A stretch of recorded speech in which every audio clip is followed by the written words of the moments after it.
You need to play games that are worth playing even if you lose, and making choices where you accept the possibility, the very real possibility of defeat. Welcome to the Good and Basic podcast, a long-form conversation accompanying our YouTube channel, youtube.com/goodandbasic. We are Joseph and Joseph, and, well, here we are. Normally we talk about the videos that we've made and try to stitch them all together and talk about more of the philosophical ideas and implications of them. If you're new to the podcast, that's what you can expect here. We've had some really good conversations. This is very true. And I would say they've gotten even better over time. Hopefully all of you who are listening agree. You can find our social media information in the video description and or the podcast notes. So that's really great too. We sure appreciate your support and listening, and we're looking forward. We're super excited for today. Today is going to be really good. The first thing, we want to talk about two things. The first thing we want to talk about is about Grant Thompson, right? The king of random, and his death earlier this week. Yeah. There's a few things that we wanted to say about that and discuss that a little bit, mostly related to risk-taking. And then the second thing we want to talk about is just a couple of observations about coal and steam engines. So that should be, the coal and steam engines is more related to the videos from last week, and then, well... It might turn into a footnote. The first topic's going to be probably going to take the... This is true. We will see how it goes. We'll see if we can make it to the steam engines. Okay, so Grant Thompson. So for those who don't know, Grant Thompson is, well, he ran a YouTube channel called The King of Random, which has 11 million subscribers. I believe he stopped being the main host about a year ago. Is that correct? Approximately. About a year ago. So massive YouTube channel, and actually, about 2 years ago. I mean, you can't walk 10 feet in any direction on YouTube or almost anywhere else right now without finding out about that. So you probably are already aware of this. And it's big news. I mean, yeah. So we wanted to talk a little bit. Well, actually, let's see. Well, let's preface why we're thinking about this. Yeah. So, the main reason is that we were actually with Nate and Callie when they found out about his passing. And we were all in a car ride together. We were all actually working on a filming day, and basically working on a collaborative video together. And So the impact of hearing for the first time via text message was kind of huge. And as a result, it's been stewing in the back of our minds for the last 4 or 5 days. Mm-hmm. And then I made a memorial video, which we posted on Wednesday. Yeah. Yeah, so that's a bit of background. Please continue. Sorry. This is not necessarily the easiest topic to approach. So, well, there were two things that I was thinking of, right? And so your video talking about Grant Thompson that we posted on Wednesday, as of the time we're recording this podcast, has something on the order of like 60,000 views, and there have been a lot of comments, right? So I'm reading those comments, and it was really interesting, and there was a couple things that I was really interested to see, a couple of observations, because they were the same things that I had been thinking about, and they were related to the fact that random happens and that random just happened. Yeah. Right, how unexpected this was. And then also the second thing was about the risk-taking element of going paragliding or paramotoring, and, well, sort of the risk-taking nature of everything that Grant did. There were a few comments that were quite condemnatory for taking risks and basically saying, well, you deserved it. Certainly not all, but some. Which is kind of a terrible thing to say. But not a terrible thing to think. But I want to think through it a little bit further. Because risk is a fact of life.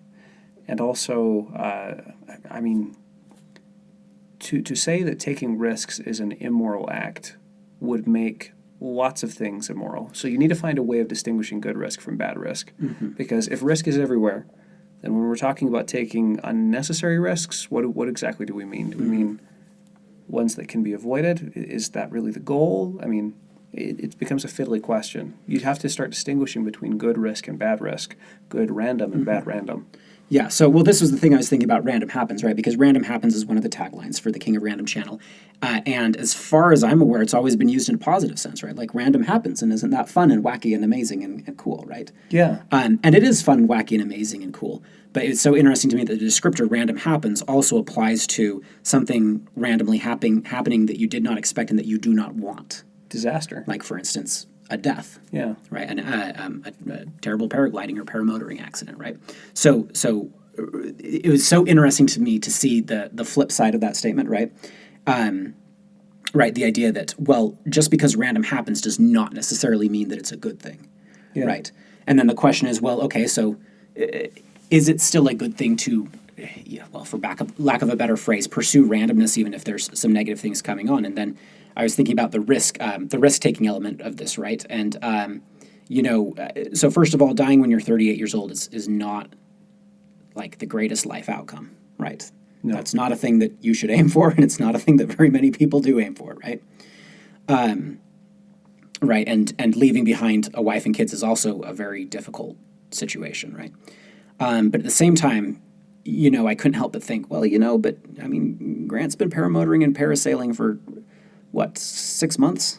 More than that. Yeah, and my understanding is he's been doing quite a bit of it over the last 6 months, and it's like, look, you know the risks, and just because there's a possibility of something bad happening, just because there are risks, doesn't mean that you shouldn't do it. He's walking that situation with his eyes wide open. And there's risks attendant on everything you do. True. There's risks attendant in driving on the road. It seems to me to be more important to walk into those risks with your eyes wide open than to try to eliminate all risks. Yeah. There's a quote from Nassim Taleb, which is that you would give it better than I do. It's about the calculation of cost-benefit. Oh, yeah, I can't wait to talk about this. I want to talk about that quote briefly and then jump into talking about our motorcycling experiences. Because both of us have actually ridden motorcycles. You got me into the hobby. Yeah. And then the hobby got me into a nasty wreck. And then it got you into a nasty wreck, but neither of us have any regrets about riding. Let's mine wasn't start with that the quote. Nasty, to be honest, but anyway. Hair-raising. Yeah, so those of you who don't know, Nassim Taleb he was an investor. Now mostly he's an author and a speaker, but he talks a lot about risk management, which is, that's a pretty reasonable thing to expect from an investor, right, is to talk about risk management. Except he's turned it into a complete impact. A system. Like he has investigated the tunnels of randomness. He thinks that the principles of risk management extend far beyond investing. Yeah. Fundamentally, right. So his first book, which might be his best-known book, is The Black Swan, which talks about the outsized impact of highly unlikely events. Actually, his first book was Fooled by Randomness. Okay. Followed by The Black Swan. They're all part of one massive super collection, which he calls the Incerto. So the last one that he published is called Skin in the Game, and one of the statements he has in there was really interesting to me, that when there is a chance of extinction, of being removed from the game entirely, you cannot make a cost-benefit analysis, right? So here's an example of this, is the way you'd think about it is, if I wanted to get you to play Russian roulette, right? So I've got the revolver, there's 6 chambers, and there's a bullet in one of the chambers, and I'm going to spin it, put it to your head, and pull the trigger. How much money would you accept in order to play, how much money would I have to offer you in order to get you to play that game? Right, to have a 1 in 6 chance of blowing your brains out. And of course, if you're even a little bit intelligent, it's like, okay, there's not an amount of money that's worth it because I have a 1 in 6 chance of being removed from the game entirely. Yeah, and all future games on this planet. Exactly. Right, and so there are some games that you can't do a cost-benefit analysis there. You would think, okay, if I survive, I get $1 million, let's say. I offer you $1 million. So I have a 5 in 6 chance of getting $1 million and a 1 in 6 chance of dying, right? So how do you run a cost-benefit analysis there? Well, the cost-benefit analysis is you pick 5/6 times $1 million, which, gosh, I can't do the math, but it's whatever 5/6 of $1 million is your expected positive payout, and then your expected negative payout is a 1 in 6 chance of dying. But dying is so catastrophic that you can't even do a calculation. Might as well run the math saying that it's infinite. Yes, and so you do that calculation back and forth, and the math will say, no, don't do it. You have a high probability of an upside, but you have a low probability of a downside, but that downside is so catastrophic that you can't even run that risk. You can't even run that risk. Then you could talk about the awkward thing that is driving in a car. Mm-hmm. And that includes if you have an AI-powered car. I mean, just because your car is AI-powered doesn't necessarily mean that a bridge won't collapse or that the AI won't get a bug or that it won't be hacked or that somebody who's not in an AR car will crash into it. Or that you won't get a heart attack on the road. Or a deer will jump in at the worst possible moment. So, and this is where Nassim Taleb's thing gets really interesting because Nassim Taleb's statement, again, is you cannot do a cost-benefit analysis when there is a chance of being removed from the game, a chance of extinction. And what that seems to imply is that you just can't make a cost-benefit analysis, which means because there's always a chance of extinction. Yeah. There's always a chance of extinction. So how exactly do you make decisions when that so helpful tool and analogy is removed? When you can't make a cost-benefit analysis, when that's not the way that you're going to make a decision, how do you go about that? And Yeah. The closest that I think we've come to understanding this is you do something because it is good, irrespective of outcome. This is very similar to kind of a warrior style ethos, which is that you go into the battle because it was a battle worth losing.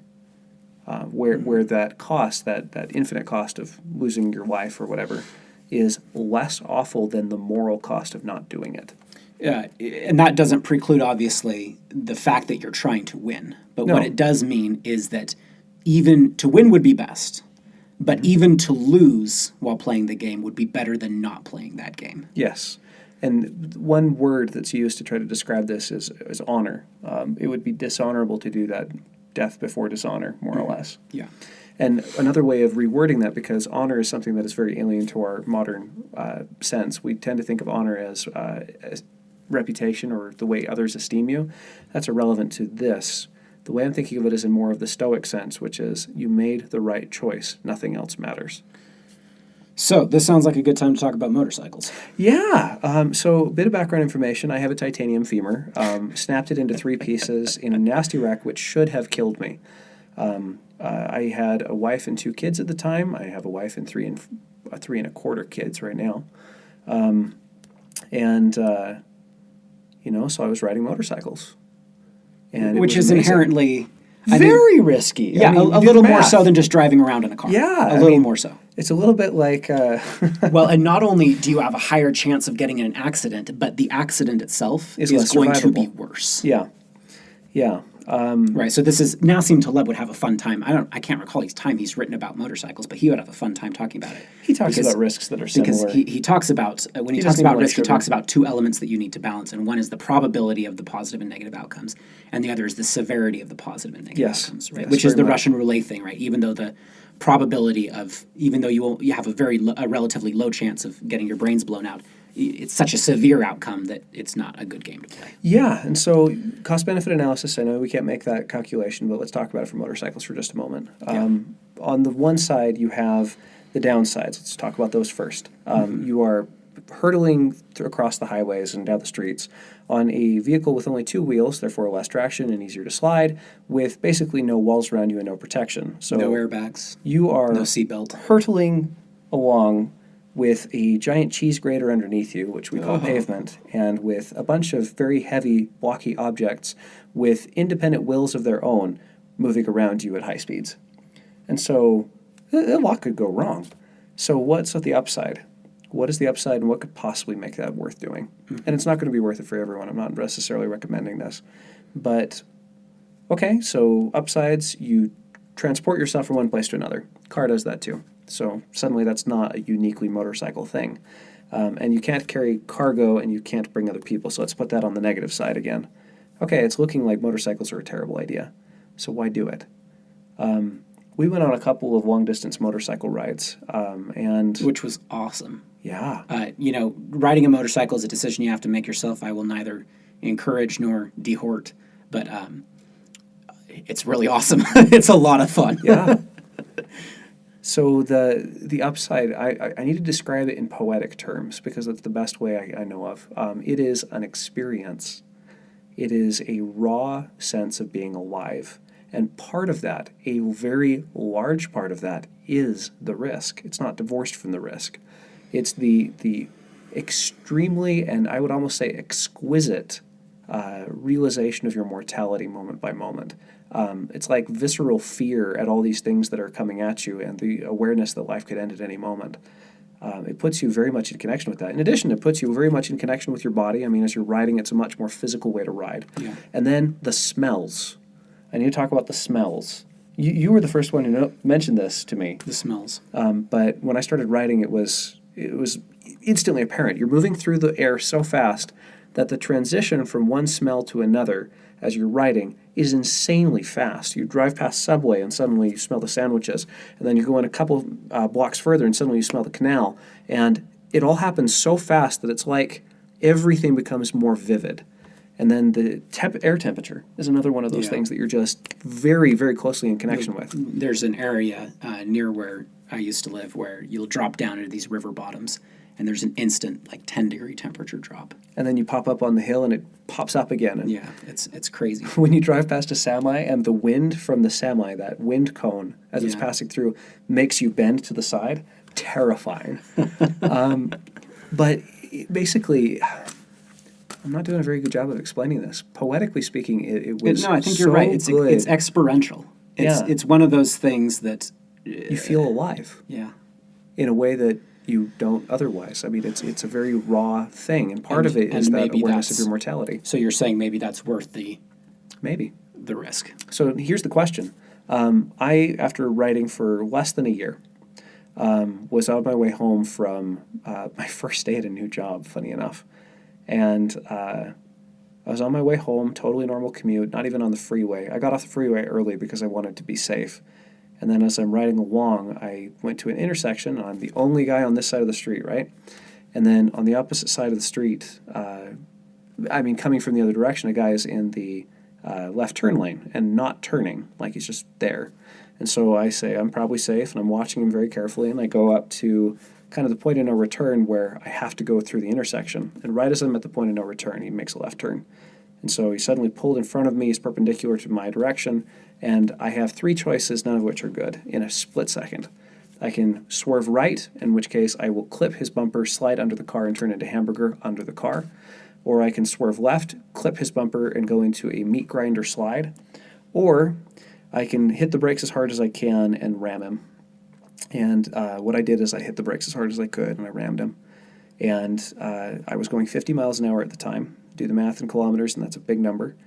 And then I don't know exactly what happened next. I saw a lot of sky. Everything was spinning for a bit. And when I was aware of what was going on, my right knee was about 3 inches shorter. My thigh was 3 inches shorter than it was supposed to be. My femur had snapped in 3 places and shunted in like this. And so surgery, bed rest. I also snapped the other leg in a couple places, but only broke one femur. And spent a long time learning how to walk again and learning how to recover. And my physical therapist told me I was in my 70s physically. Was it still worth it to ride?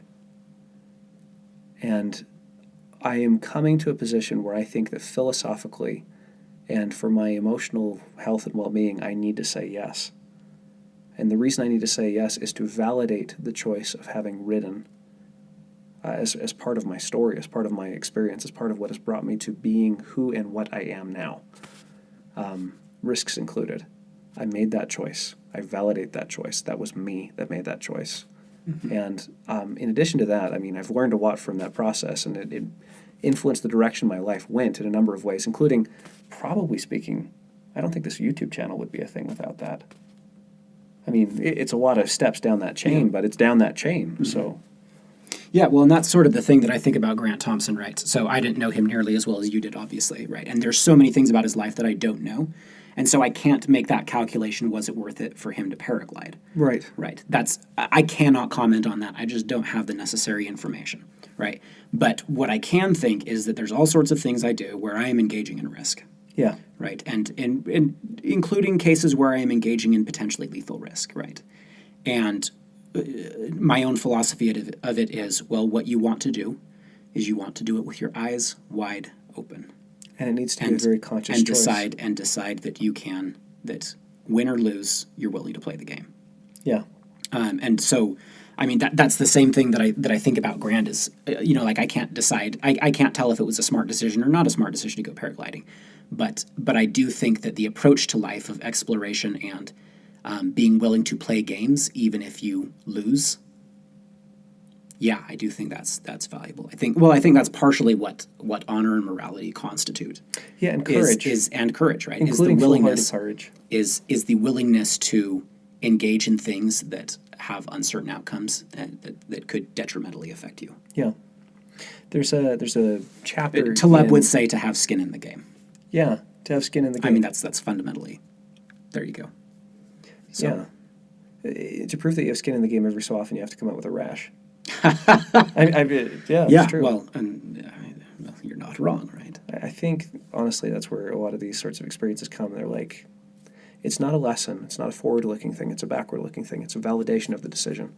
It's a validation of saying, yes, when I said I was willing to pay the price inherent in this choice. I meant it. Yeah. Because I have paid. In some sense, you're revealing the nature of the choice you already made. Yes. Was it a poser choice or was it eyes wide open? Yeah, which actually, doing a little bit of a leap here, the whole appropriate technology thing, I think is intimately linked with this, because the whole appropriate technology thing is a question of adopting the maximum possible responsibility for how things happen in your life. Yeah. Yeah. Well, that's the same idea. Taking responsibility for your own life in a more, for say, your material to the greatest degree possible. Yeah. Right. Responsibility is a good thing. I can't take on responsibility for whether or not a terrorist group bombed Salt Lake City. Sure. I don't have the resources to do that. Right. But to the maximum degree possible, I am trying to take on the burden of my own safety and my own decisions. And let's redefine it just a little bit, because let's say you're a farmer and you grow all your own food. You're responsible for your own food. You never limit a dependency on the weather, on water, on drought, on climate, on all these things. Oh, yeah, you're still very dependent in many ways. Yes, but those things which could hypothetically be in your control are, and you've accepted responsibility for them. And maybe that's the way to look at it, is there's the bucket of choices that you could have, and you're taking responsibility for all the ones that are available, not necessarily the outcome. So, well, that's what I think the whole lesson from Grant Thompson is, right? Is the lesson is, should you stop doing crazy stuff? And the answer is, well, we'd want to know a little more about what kind of crazy stuff it is, right? You want to make sure it is worth it. But I think the lesson that I pull from it is, you want to go engage in risks, and you want to go play games that you're capable of losing, as long as it's the kind of game that is valuable to play, even if you lose. And that's what you should go do. Maybe even that you have an obligation to go do it. Yeah. Maybe. There are examples of games like this, like personal self-defense or the defense of your family, where it is a game better to play and lose than to not play. There's actually lots of other games like this too, right? Like we all play this game when you go to school, right? So people, when they go to university, let's say you're trying to get into med school, right? I mean, heck, let's just say you're aiming for a 4-year degree. Whatever it is that you're aiming for, there's a chance that you're going to lose. There's a chance you are not going to reach your goal, right? And so the question is, how can you play that game in a way that even if you lose, it will have been worth it? Not as good as winning, maybe, but still better. You would stand by your decision. Yeah, better than. You need to play games that are better to play and lose than to not play. Which actually was an insight that we had while playing Settlers of Catan, bizarrely enough, right? Was that when that first came up? I don't know if it's when it first came up, but it's come up multiple times while we've played Settlers of Catan, right? If you're playing Settlers of Catan with 3 people, yourself and then 3 other people, 3 of you are going to lose, right? Which means that if you play that game, if you play Settlers of Catan in a group of 4 people over the course of 100 games, you have an expected win rate of 25%. Well, that means you have an expected loss rate of 75%. So Settlers of Catan, that's a game, that's a system that's so much fun to engage in that you're willing to suck at it 75% of the time. Yeah.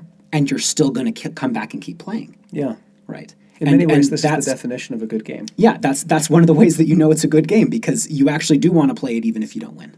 Yeah. Gosh.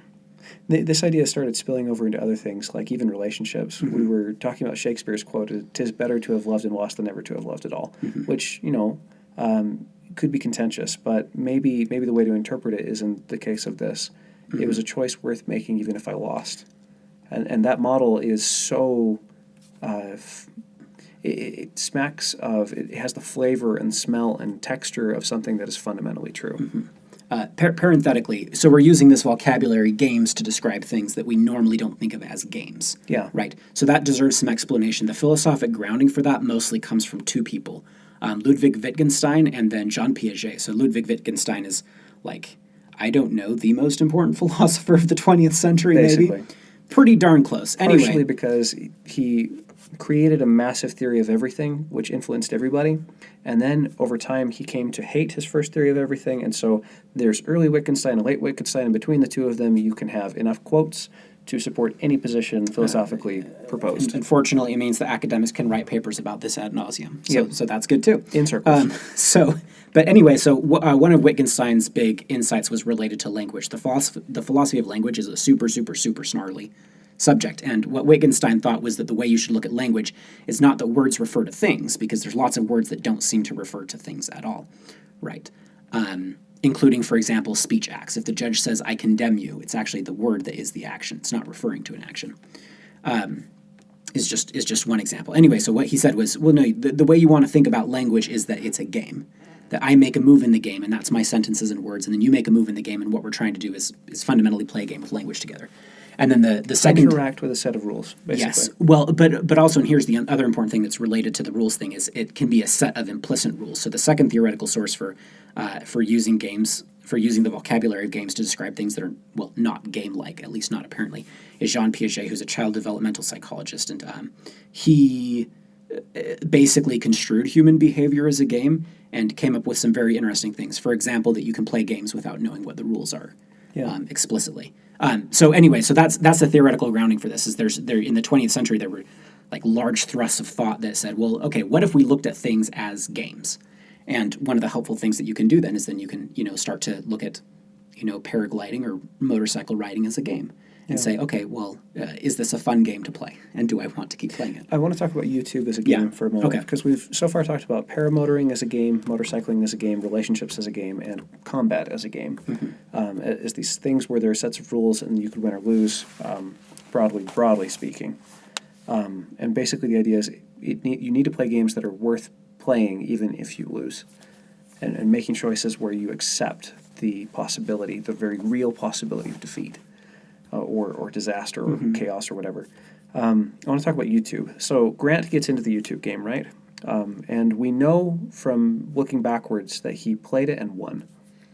He won big. He won 11 million subscribers, massive reach, won about as big as you can win. About as big as you could win, roughly speaking. And that is awesome and clearly better than losing. One of the things that's interesting to me is when he described making his first 100 videos, where he said, I'm learning all this stuff for myself and I want to share it, I want to put it out. And in that position, as a nobody YouTuber, I know it's hard to believe, Grant Thompson was once a nobody YouTuber. Is that still a good game to play if you lose? Mm-hmm. And in order to play that game at all, you have to think that it is, because there are no guarantees in YouTube. Mm-hmm. He said he was going to make those first 100 videos and just see what happened. But he committed to himself, looking forward, 100 videos. And if you look at the quality of stuff that he was putting out for 100 videos, imagine the number of man-hours for each of those. Usually he'll have a video like the one where he makes blowguns, right? That currently has millions and millions of views. When he made that video, you look at the end of the video and suddenly he has darts piled up over here and a bunch of pristinely made prototypes in a pile over here, all in different colors. And you look at that, and what that represents is time, commitment, attention to detail. And then he's not showing you the garbage prototypes that came out first. And so the amount of effort that he was putting into those multiplied by 100 videos gives you a sense of that was the level to which he was willing to play that game, regardless of whether he won or lost. Which is just an interesting thing. I've been thinking about this question in relation to our YouTube journey because, we've been at it for about 2 years now. And we're at 12K subscribers as of today, which is amazing. It's amazing. If you told me 2 years ago that 12,000 people would be listening to something that I said, I would have thought you were high on something. Yeah, probably. High on life, I guess. or crazy amounts of optimism. Mm-hmm. But... the first year, it took us a year to get to 100 subscribers, which is pretty typical. So playing the YouTube game, you need to be able to play that game, if you're going to play that game, without needing to win to make it worth it. You don't go into debt for YouTube. Not personal debt, not relationship debt, not social debt. You can't do that. You have to decide that it is worth it now, even if I lose. And that's a really interesting thing, and it's another example taken from Grant's life. He shared with us 100 videos that he said it was worth it to do that, even if no one necessarily engaged in them. So this is also interesting, too, because if you use this calculus in your life, it's incredibly sobering. It will change the way you look at things. As if you look at all the things you're doing in your life and say, would I do this even if I fail at it? There's a lot of things that you'll stop doing. and then there's a lot of things you'll start doing, and then there's also a lot of things that you will keep doing, but it will absolutely change the way you do Some it. of the things you start doing might even be risky, but you will say, it's worth it to do. One example of this is like my sister is quit school at the recommendation of her professors to become a full-time artist. Now, that is a very, very, very risky game. She has the talent where she can make it. I mean, she is an exceptionally talented artist, to the point where her professors were saying, no, we can't teach you anything. Don't waste your time here. But now she's on her own, and she's in this position of the risks are on her. She's taken responsibility for herself. And she can't blame her idiot college professors if something goes wrong, because it will not have been their fault. No. She's in the position of having accepted her own destiny, and she's fighting for it. And anything involving the arts, particularly in the age of the internet, where art is cheap. I mean, we have access to so many prints and free stuff and public domain stuff, and all the old art is free. You can hang that up on your wall. So how do you make it as an artist? And she's doing that, exposing herself to that risk. Playing the game, and it's basically saying, I want this so badly, and it is so worth doing, and it is so wrapped up in who and what I am, and it is so good that's worth it, even if I lose. The only other alternative why you would get into art is if you were insanely naive and thought you were just going to make it, which, I've been there Which before. is another reason why people ride motorcycles and go parasailing, too. Yeah. So, okay. All right. Okay, well, that's, is there anything else we want to say about that? That's it. All right. We want to announce, we want to talk to you guys for a second about Audible. So Audible is one of the first sponsors that we've been able to get on the show. And we're actually really happy to do this. One of the things that we've talked about regarding ads is that we didn't want to do an ad that we didn't actually really like the product. And happily, Audible is something that we really do like. We've both been using this for years. I'm really grateful that they've allowed us to start putting links for their material. It's an incredibly useful thing. I use it daily. Like that's a major part of how I consume books, because I don't physically enjoy reading. I know, strange for a law student / philosophy interested person. Yeah, I just don't enjoy it. I would rather have my ears busy and be able to work on something with my hands and be working on a project, instead of having my hands and eyes and attention all focused on the same thing, which could be a moral failing. Item number 377 on how do I love the Audible? Let me count the ways. It lets me work on other stuff. Yes, exactly. Well, that's one of the reasons I love Audible, too. If you somehow have been living under a rock and don't know what Audible is, it's a ginormous online repository of audiobooks. Which and no matter the Black Swan. No matter what you're interested in, you will find something there. We'll link to a couple of Taleb's books and a couple of our favorite books down in the show notes. No matter what you're interested in listening to, you'll be able to you'll find something really great that you're looking for. So if you want to go use their free trial, you get a month. Goodness, I'm sorry, this is the first time I've done this. So you can sign up for a 1 month free trial. It's, I think, $14.95 after that per month, and you can go to audibletrial.com/goodandbasic to pick up on that free trial. You can cancel at any time, and it's an amazing service, and we hope you'll enjoy it as much as we have. So that's there we go. Okay, so Steam engines. Steam engines, yes. We were going to hit that at the end. That's the other theme for the videos we did this week. We had one on the Newcomen steam engine, and we had one on the coal boat system, the canal system through the UK in particular, although similar canal systems existed in Holland and elsewhere, even Sweden. And even Sweden. My ancestors are Swedish. I was really excited when I found out about that. But yeah, this canal system was what allowed coal to become a domestic part of life.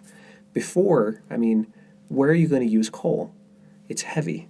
So you have to use it right next to the coal mine. Or why are you carrying this stuff hundreds of miles when you can just burn wood or something else?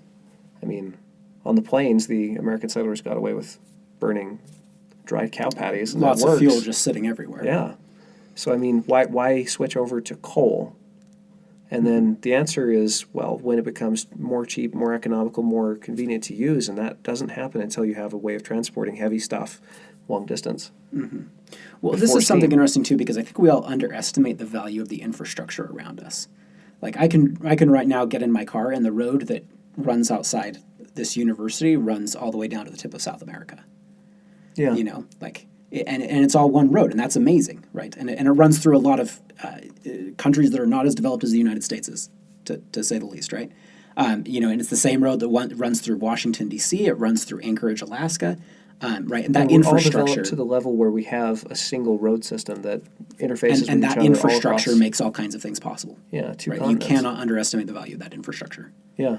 Or, for example, the internet, right? Because there's no way that I can distribute my words right now to somebody in Ghana, but the internet lets me do that. So that's pretty cool. Yeah. So it's another one of these infrastructural things. I just don't think you can underrate the importance of infrastructure.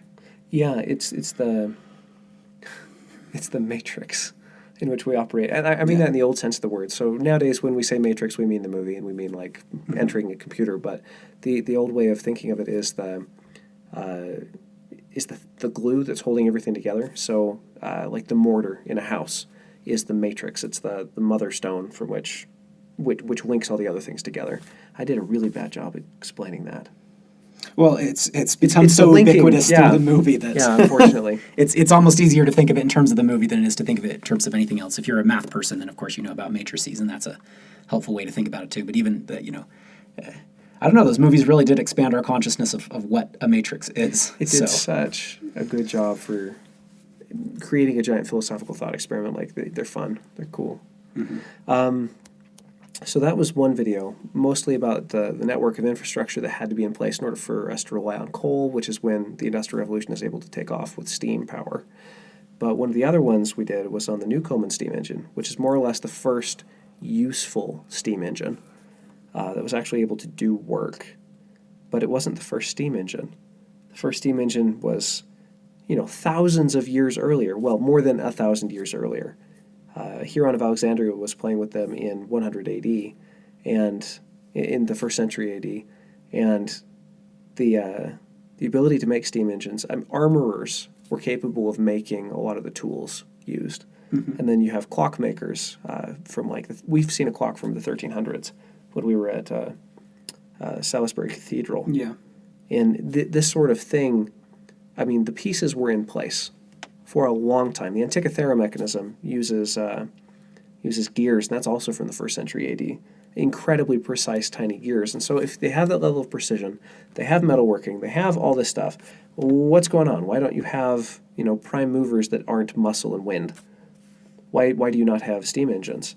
And then that idea, or the need for it, or really once you have a fully developed steam engine, there's a ton of advantages. If you have a partially developed steam engine, maybe you just say, it's not even worth pursuing. Wind power is better. I can just make a water wheel. It's cheaper, faster, more efficient, and it works, unlike this thing.